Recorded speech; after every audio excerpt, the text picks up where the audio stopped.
In questi mesi si è parlato molto di trasformismo dei parlamentari. Sappiamo benissimo che c'era qualcuno che pur magari di mantenere la propria posizione all'interno di un governo e di aiutare un determinato tipo di premier ha cercato di andare da una parte all'altra dei partiti. Poi c'è il trasformismo, quello che abbiamo visto del movimento magari 5 Stelle che dà no euro e magari anche qualche critica a Draghi, abbiamo sentito anche un loro rappresentante ieri, all'improvviso invece hanno deciso, notizia di oggi, oltretutto di far passare la linea del governo Draghi, da quello che era un banchiere, un nemico dell'Europa, a quello che diventerà praticamente il premier. Poi c'è un altro trasformismo, quello di un partito che è etichettato come sovranista, all'improvviso diventa europeista. Stiamo parlando della Lega, bisogna sempre però cercare di capire dove sta il trasformismo buono da quello cattivo, un po' come il debito di Draghi, no? Che dice buono o cattivo. Abbiamo in presenza oggi Mauro Bordin, che è il presidente del gruppo consigliare della Lega in Buonasera. Regione. Salve. Allora, Bordin, questo trasformismo che c'è stato, da un sovranismo spinto a quello di un nuovo europeismo, io lo chiamerei così. Vero? Falso? Cosa succede? Innanzitutto bisognerebbe sottolineare un aspetto, che il gruppo della Lega comunque è sempre granitico e credo che sia una caratteristica della storia della Lega, perché in tutti gli anni in cui noi abbiamo avuto la possibilità di essere rappresentati in Parlamento, e quindi parliamo ormai da circa 30 anni, credo che non ci siano esempi di gruppi che sono spaccati, fuoriuscite, se non episodiche. Ciò significa che anche la selezione della classe dirigente che viene fatta dal partito è stata una selezione azzeccata di persone che comunque credono in un ideale, credono in principi e non è che si spostano da una parte all'altra a seconda delle convenienze. Questa è una caratteristica della Lega che va riconosciuta e credo sia un merito naturalmente di chi ha il compito poi di selezionare i nostri rappresentanti. Per quanto riguarda poi le scelte che sono state fatte, non è trasformismo, è responsabilità. La chiamo in questo modo, responsabilità. Ma è assolutamente responsabilità. Cioè noi abbiamo in questo momento una situazione drammatica, abbiamo un paese in ginocchio per l'emergenza sanitaria e l'emergenza economica. Siamo reduci da un anno e mezzo di governo litigioso che in qualche modo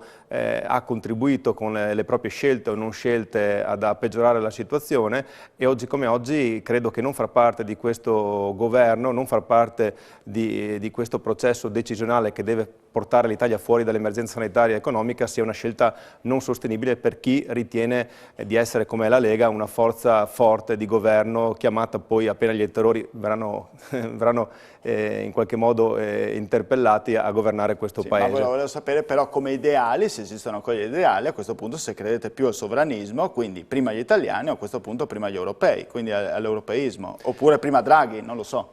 Il prima gli italiani per noi rimane un mantra costante, Okay. non si tocca. Semplicemente noi abbiamo sempre evidenziato la necessità di cambiare questa Europa. Non siamo per demolire l'Europa, siamo per cambiarla. Certe situazioni, certe scelte, certe imposizioni, certi vincoli, certi diktat che negli scorsi decenni sono stati magari imposti e forse anche accettati un po' troppo pedissequamente da parte dei governi che si sono susseguiti, a noi non vanno bene. E allora Quindi, con Draghi si può cambiare? con Draghi in questo momento si può uscire da questa situazione emergenziale e naturalmente c'è da capire anche che durata avrà il governo, quali saranno le prospettive, ma siamo convinti che ci possano essere le condizioni per prendere decisioni migliori, soprattutto per l'impiego dei fondi europei, naturalmente, che sono quelli del Recovery Fund, ma anche naturalmente per quanto riguarda poi l'emergenza sanitaria. Io credo che se Matteo Salvini ritiene di entrare all'interno di questo governo, l'abbia fatto dopo aver valutato in maniera attenta tutte le situazioni che si erano in A voi non è determinate. servito Rousseau? A voi non è servito Rousseau, eravate già d'accordo con Salvini? Ma diciamo che la Lega ha un rapporto molto siete fiduciario. sicuri che la base sia d'accordo con... Sì, assolutamente. Cioè, è chiaro che qualunque decisione, anche una decisione forte come questa, qualche malcontento lo può lasciare. Quello che ho percepito io sentendo il territorio è che comunque ci sia un grandissimo consenso rispetto a questa scelta di responsabilità. E in ogni caso la Lega è un partito in cui c'è l'elettore che dà il proprio consenso al movimento, ai suoi rappresentanti, ai suoi ideali, dopodiché naturalmente chi è chiamato a rappresentare ascoltarli, d'altronde le prendere scelte le decisioni. pagate voi dopo, ecco. Cioè, non nel possiamo senso... neanche pensare di essere sottoposti ad un sondaggio tipo quiz televisivo per ogni decisione che dobbiamo prendere, insomma. Cioè. Lei è etichettato come Rousseau. Personalmente lo riterrei anche imbarazzante, per cui sono assolutamente... Però intanto quelli del quiz televisivo dovete avere a che fare con loro in questo governo. Ogni Ne avete movimento, già avuto a che ogni fare con partito loro. Non era andato sceglie le sue modalità. non era andata benissimo il primo governo Conte. Ma per noi sì, il problema è che poi non c'erano più le condizioni per proseguire, ma l'anno in cui abbiamo governato credo che Matteo Salvini, ministro della Lega, abbiamo dimostrato che siamo un partito forte con una classe dirigente assolutamente in grado di governare questo Paese. Leggevo oggi il Fatto Quotidiano, facevo la rassegna stampa proprio stamattina e il Fatto Quotidiano diceva, adesso non so esattamente le parole, ma per un ministero all'ecologia, come viene chiamato, della trasformazione ecologica, della transizione ecologica, ne vale la pena mettere tutti insieme questa mucchiata? E io mi chiedo la stessa identica cosa, ma mettere tutta questa mucchiata accozzaglia di persone vale la pena per avere di nuovo un reddito di cittadinanza? Gli giro un po' questa domanda.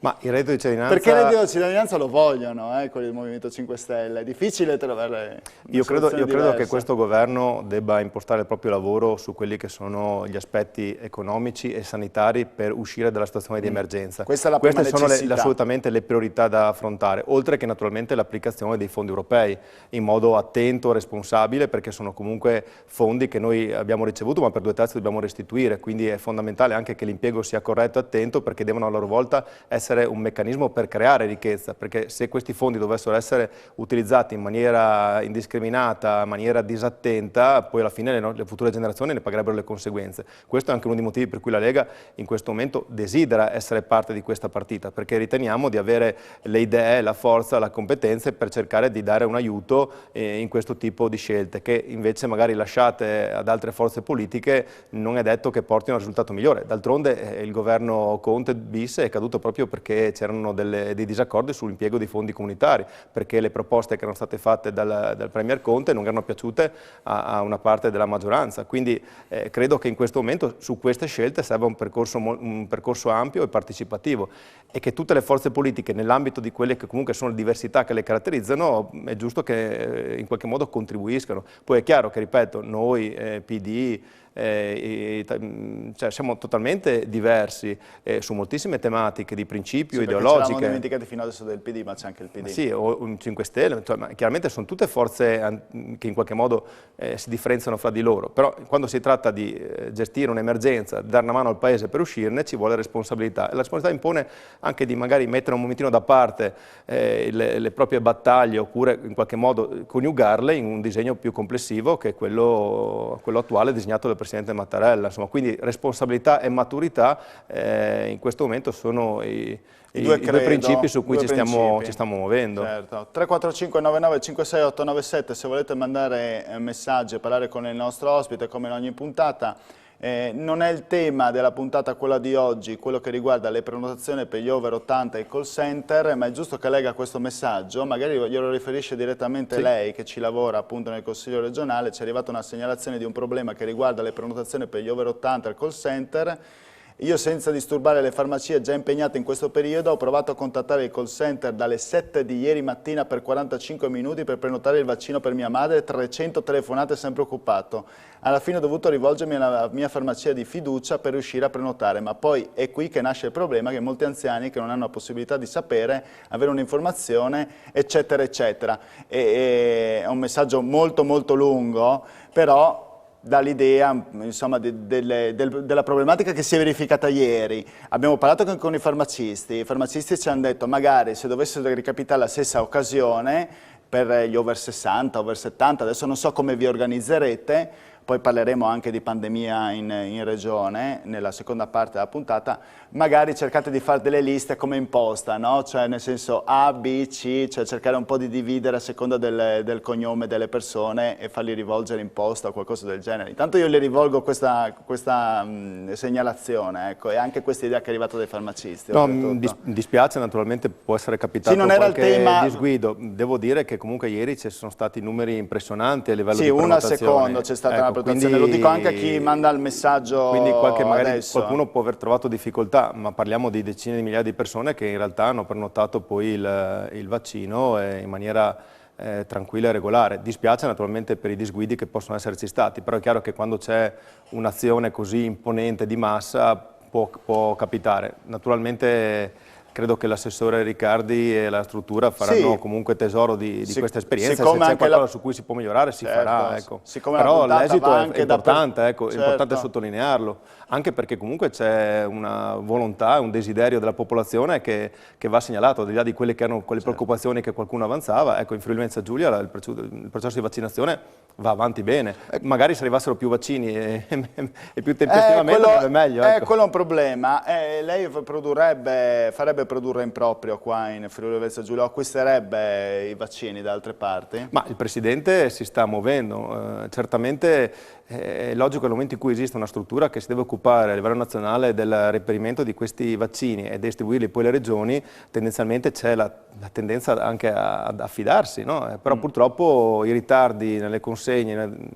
ci sono stati, dispiace perché questo ha rallentato il processo e quindi proprio per questo motivo in questo momento il Presidente sta valutando il percorso di acquisto diretto, insomma, ecco. Vediamo se la situazione migliora, c'è anche in questo senso una speranza verso il nuovo governo affinché le procedure, le persone che gestiranno il processo di vaccinazione siano assolutamente le migliori possibili.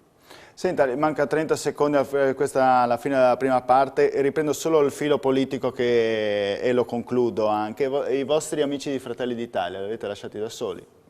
Non in regione, ma avete un certo tipo di rapporto, anzi questo non increnerà il rapporto in regione. No, i rapporti sono ottimi in regione, credo siano anche buoni e ottimi a livello nazionale. Si tratta di scelte fatte in maniera autonoma dalle forze politiche. Forza Italia e Lega hanno scelto una linea di responsabilità verso questo esecutivo, verso la richiesta del Presidente della Repubblica. Fratelli d'Italia ha scelto una linea magari dal suo punto di vista più di coerenza ideologica rigida e quindi non vuole far parte di un governo con forze politiche che non condivide. Sono due scelte naturalmente entrambe rispettabili, ma che non mettono assolutamente in discussione il percorso di centrodestra e non mettono assolutamente in discussione il fatto che si tratti di forze che governano bene nelle diverse regioni, nei tantissimi enti che in questo momento amministrano e che saranno ancora nei prossimi mesi, nei prossimi anni, fianco a fianco per cambiare questo governo, questo Paese.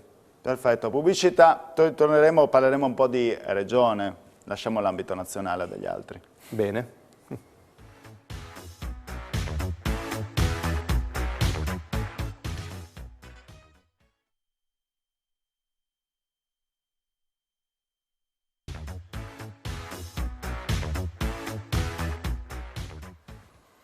Bentornati in onda con Screenshot, abbiamo insieme a noi Mauro Bordin, presidente del gruppo consigliare della Lega in Consiglio regionale, con il quale abbiamo un po' dibattuto sulle questioni nazionali. Poi tra l'altro la notizia di oggi, ve la ribadisco, è che è passata la linea Draghi, chiamiamola così, sulla piattaforma Rousseau, quella del Movimento 5 Stelle, col 59,3%, 74.000 iscritti. Vi ricordo anche che il primo Conte passò col 92%, il secondo Conte passò col 70%, adesso è arrivato Draghi col 59%, chi sarà il prossimo che magari votano contro Rousseau? Che non ci riprovino, direi a questo punto. Chi lo sa, è meglio che non ci provino più, ma scusate per la battuta, però insomma fa un dato che fa anche riflettere questo, sono i vostri prossimi alleati, Bordin, mi raccomando. Allora, al governo, in regione invece proprio i 5 Stelle e poi il PD vi hanno attaccato abbastanza su due diciamo, argomenti. La prima, come avete gestito la pandemia nella seconda ondata, e poi i trasporti scolastici, soprattutto quello. Cosa si sente di rispondere? Ma allora, per quanto riguarda i trasporti scolastici, gli assessori competenti, in particolare in questo caso Pizzimenti, ma si è sempre coordinato con la suora Zolen, hanno cercato in tutti i modi di avere indicazioni, direttive e specifiche chiare da Roma e obiettivamente ci hanno veramente messo tantissimo, infatti proprio poco prima dell'inizio dell'anno scolastico sono arrivate tutte le indicazioni sui criteri, sull'affollamento, quindi è chiaro che nel momento in cui è partito qualche disagio inevitabilmente c'è stato, sì. Però nel momento in cui abbiamo avuto la possibilità di gestire con più diciamo, tranquillità e anticipo la questione, come è avvenuto adesso, è tutto andato perfetto, quindi fondamentalmente qui non è un problema nostro, è un problema che è derivato proprio dal fatto che mancavano delle linee chiare da parte del governo e quindi questo ha fatto sì che gli assessori si trovassero obiettivamente in difficoltà nel momento in cui dovevano andare a progettare quello che era la ripartenza dell'anno scolastico. Non sono mancati invece gli attacchi sulla pandemia, soprattutto da parte del PD, abbastanza... Ma allora, da questo punto di vista, vibranti, no? Il Friuli Venezia Giulia per la gestione. Il Friuli Venezia Giulia per una buona parte di questa seconda ondata è stata una regione diciamo assolutamente lambita in maniera inferiore rispetto ad altre da questa problematica, infatti noi per molto tempo siamo rimasti in zona gialla insieme al Veneto. Dopo naturalmente, come è naturale, anche qui purtroppo il virus si è diffuso e la situazione è peggiorata, però devo dire che gli ospedali sono stati riorganizzati in modo tale che potesse essere gestita a livello di terapia intensiva, a livello di posti ospedalieri. Poi ci sono stati momenti in cui ci sono state le misure più restrittive che hanno permesso comunque di allentare la morsa, in questo momento i dati sono migliorati, però se uno va a guardare obiettivamente i dati in tutte le regioni d'Italia ci sono state situazioni altalenanti. Sì, cioè, non è che il Veneto noi siamo stati abbastanza alti come soglia della pressione ospedaliera, 600, adesso sono diminuiti sotto i 500, sì, però eravamo tra i più critici se non sbaglio come soglia d'allerta, sia per la pressione ospedaliera sia per le terapie intensive. Ma diciamo che il Veneto e il Friuli Venezia Giulia sono arrivati dopo le altre regioni in una situazione di forte difficoltà ed è chiaro che naturalmente quando si vanno a concentrare questi numeri il sistema va in sofferenza e sicuramente qualche errore è stato fatto, perché se poi qui si dicesse che tutto è perfetto sarebbe anche sbagliato farlo e non sarebbe neanche corretto nei confronti di chi magari si è trovato in difficoltà, chi magari non ha trovato la risposta pronta e anche di fronte magari al mondo dei sanitari, quindi medici e infermieri che hanno dovuto in prima persona fronteggiare questa situazione, certo. Quindi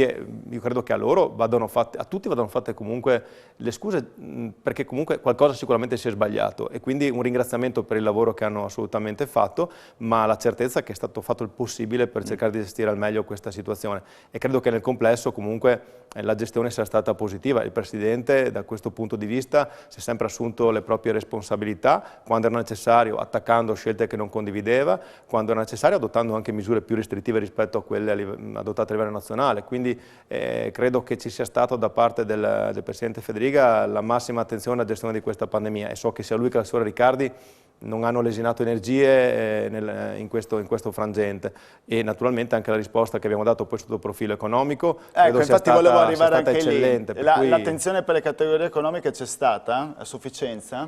Ma il Friuli Venezia Giulia è la regione prima in Italia come rapporto abitanti e somme stanziate per l'emergenza. Noi abbiamo stanziato 70 milioni di euro per ristori alle attività maggiormente colpite dalla pandemia, partendo da maggio per giungere alle ultime misure introdotte poi nelle scorse settimane. E ribadisco, siamo veramente al top in Italia, ciò significa che abbiamo utilizzato tutto quello che era possibile trovare a livello di bilancio, di finanza per dare una mano alle attività economiche. Sappiamo naturalmente che le somme che stanzia la Regione non sono sufficienti, ma sono un segnale, cioè la volontà di dire alle attività del Friuli Venezia Giulia che noi comunque abbiamo fatto il massimo per dare loro il sostegno per sopravvivere e per continuare a operare. È evidente che naturalmente da questo punto di vista le scelte a livello governativo sono fondamentali perché la potenza di fuoco è ben diversa da quella che può avere la nostra Regione, però devo dire che almeno riscontro soddisfazione sui territori da parte della situazione di categoria, anche la recente sviluppo impresa è una legge che ha avuto, oltre ad essere stata approvata all'unanimità, cosa importante, ha avuto consensi da parte della situazione di categoria, ciò significa che la strada imboccata è positiva. Senta, ma magari un po' si è dimenticato di altre riforme che dovete fare, o almeno io forse mi sono dimenticato che fine hanno fatto. Penso, non so, a quelle province che devono essere riviste, aree vaste devono essere rimesse, poi ovviamente la pandemia ha cancellato tutte le altre notizie, tutte le altre riforme che ci potevano essere. Quella a che punto sta? Allora, a parte la riforma sanitaria che ovviamente è in stand-by perché la pandemia ci ha obbligato a riorganizzare tutta la risposta sanitaria, ed è chiaro che questo condizionerà tutta la legislatura, perché penso sia evidente un po' a tutti che noi da questa situazione, ad essere positivi e ottimisti, usciremo all'inizio del prossimo anno o comunque nel 2022. Questo ha quindi è evidente tante che questo... iniziative legislative, immaginiamo, che avevate magari in mente, che non siete riusciti... Più che altro comunque il mondo della sanità non siamo riusciti a concretizzare quella riforma che abbiamo messo in piedi, ma ovviamente in questo momento è ferma e i tempi non so come ci consentiranno poi di attuarla nel 2022, però è evidente che è normale che questa scelta sia stata purtroppo condizionata.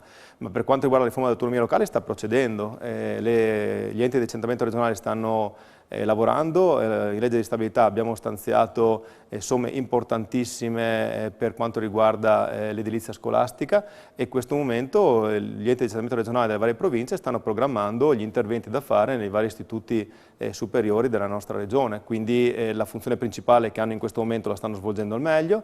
Nel frattempo dovrà esserci il passaggio anche di competenze riguardanti la viabilità, che ora sono concentrate in Friuli Venezia Giulia delle Strade, ma che poi parzialmente andranno agli enti di decentramento regionale. Quindi progressivamente sono enti che acquisiranno funzioni, acquisiranno competenze, ci sarà naturalmente anche la necessità di assumere personale, ma questo è un problema che andremo ad affrontare anche in questo caso post pandemia, per cui la riforma da questo punto di vista procede. Le comunità stanno nascendo sui territori, gli enti che vogliono fare convenzioni fanno convenzioni, gli enti che vogliono costituire una comunità costituiscono una comunità, quindi abbiamo riconosciuto agli enti locali e ai sindaci la massima autonomia, che era quello che volevamo fare, cioè far sì che i sindaci fossero responsabilizzati nelle scelte sul territorio in maniera autonoma. E tra l'altro hanno anche risorse importanti che vengono garantite dalla regione. Insomma. Mi viene in mente un sindaco che protesta sempre contro di voi, che è il Martinez, che sembra quasi un paladino del PD perché difende la sua Palmanova. Lei dice difendiamo gli interessi dei cittadini, poi c'è Martinez che in verità protesta ogni volta, l'ospedale di Palmanova è stato depotenziato, ci avete tolto questo, ci avete tolto quell'altro, per la Tisana, perché magari lei... Bordin è della Bassa Friulana rispetto a essere quello essere il Palmarino, non lo so. Cosa si sente di rispondere a Martinez, che anche oggi ha attaccato nuovamente, se non sbaglio, Riccardi? Diciamo che con lui è un braccio di ferro continuo, poi non riesce a stare senza attaccarsi, devo dire la verità, probabilmente questo lo rende felice. Devo dire che la scelta che abbiamo fatto sulla sanità è stata una scelta razionale. È stata una scelta che tiene conto della necessità di specializzare i 2 ospedali della Bassa Friulana, specializzando la Tisana sull'emergenza e Palmanova sulle attività programmate, in modo tale da dare una risposta più efficiente. Credo che oggi la gente interessi fino a un certo punto dove va a partorire oppure dove va magari a farsi operare. L'importante è che il luogo in cui va sia assolutamente sicuro, sia fatto da professionisti di qualità che hanno casistiche importanti alle spalle. Quindi questo è l'obiettivo che abbiamo perseguito. È chiaro che Palmanova in qualche modo ha visto riorganizzare la sua attività proprio in virtù del Covid, perché è stato naturalmente per le caratteristiche che ha, per le dimensioni, per la strutturazione, in qualche modo riqualificato come ospedale Covid, ed è evidente che questo naturalmente ha inciso su quella che era la progettualità e la programmazione che c'era, ma appena finirà il Covid, appena attualmente si tornerà alla normalità, Palmanova verrà potenziato, come è stato detto in maniera molto chiara dal Presidente Fedriga, dall'assessore Riccardi, ed è stato naturalmente anche certificato poi da quelle che sono tutte le azioni politiche che sono state fatte anche a livello consiliare. Per cui io dico al Sindaco, che so benissimo è molto attento al suo territorio, al suo comune, di stare tranquillo e darci il tempo, terminata questa pandemia, per attuare quello che ci eravamo ripromessi di fare. Ma non può naturalmente criticarci ora, perché è evidente che in questo momento non c'è un ospedale che sta svolgendo in maniera ordinaria la propria attività, perché la situazione è quella che tutti conosciamo. Le chiedo nell'ultimo minuto una questione che magari sarà cara al governo Draghi o a chi lo sosterrà, che vuole tutte queste infrastrutture. Si è riparlato di nuovo di treno ad alta velocità, la Trieste-Venezia. È un'opera che è rimasta indietro negli anni e che ci penalizza anche come regione, perché ci taglia quasi fuori. D'accordo? Favorevole? Allora, c'è anche un commissario, se non sbaglio, su queste opere. Gli investimenti in infrastrutture, i miglioramenti infrastrutturali sono fondamentali, perché naturalmente consentono al nostro territorio, alla nostra regione, di essere competitivi.